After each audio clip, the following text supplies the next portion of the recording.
ማክቤል የምታዩት ዘጣ መድኃኒት የአይጥ መግደል ያሳ የአንተ ቪዲዮዎች ናቸው? አዎ የራሴ ነው። ለምንድን ነው እንደዚህ አይነት ቪዲዮ የምትሰራው? የዛኔ አካውንት ያልንቀሳቀሳልና ትኩረት ለመሳብ ብዬ አንድ ቪዲዮ ብቻ ይሄን ብቻ ሳይሆን 3-4 ቪዲዮም ሰርቻለሁ። ለዚህ ደግሞ ከልብ ይቅርታ ማለት እፈልጋለሁ። እድሜ ስንት ነው? 17 ገና በጣም ልጅ ነህና ትምህርት ማረለ? አልማረም። ስራህ ምንድን ነው?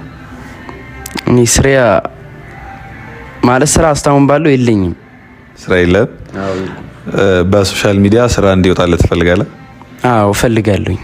እሺ ይሄንን መልእክት ለሱ ብቻ ሳይሆን ለእናንተም አዲስ መምጣት ለምትፈልጉ ኮንተንት ክሬተሮች ነው። እናንተ የማይጠቅም ነገር ባበረከታችሁ ቁጥር ሰዎችም ለእናንተ የሚሰጡት ጥሩ ነገር አይኖርም።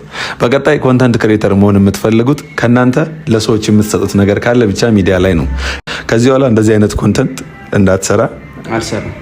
ለዚህም ደግሞ ማበረታቻ በአማዚያ ኮስሞቲክስ ስም 10,000 ብር እንሰጣለን።